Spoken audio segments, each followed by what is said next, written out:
C'est avec beaucoup de satisfaction que nous avons procédé ce matin à l'ouverture donc des vannes pour l'irrigation de ce périmètre-là, qui est vaste de plus de 800 hectares.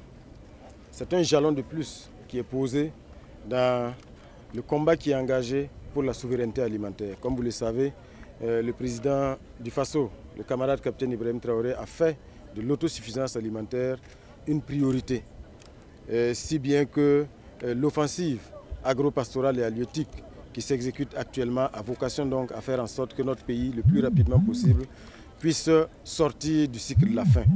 Et après les périmètres de Banzon, de Sendou, dont vous avez suivi il y a quelques jours de cela la mise en eau, aujourd'hui c'est autour donc de Dourou ici. C'est encore un acte important qui va permettre de donner des moyens de production à nos producteurs, à nos paysans qui ne demandent que cela. Et comme je l'avais indiqué, ce sont pratiquement 800 hectares ici. Ça montre d'abord l'étendue et ça montre le potentiel. C'est un gros potentiel qu'il y a ici. Et évidemment, il ne reste plus donc qu'à inviter les producteurs à s'investir pleinement dans la production pour que 365 jours sur 365 ici à Dourou, les producteurs soient donc à l'ouvrage pour produire et en campagne humide et en campagne sèche.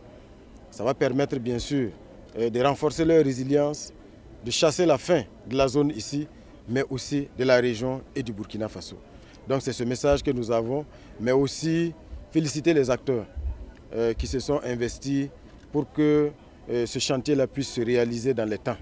Parce que ça a été lancé en décembre 2023 et aujourd'hui, toutes les conditions sont réunies, les travaux sont terminés pour qu'on puisse donc procéder à la mise en eau. Et ça mérite qu'on félicite tous les acteurs, féliciter le ministre d'État, le ministre de l'Agriculture et tous les agents qui s'investissent.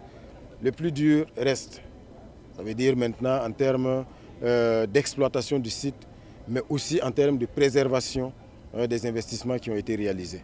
Donc c'est une responsabilité partagée entre les techniciens, les producteurs.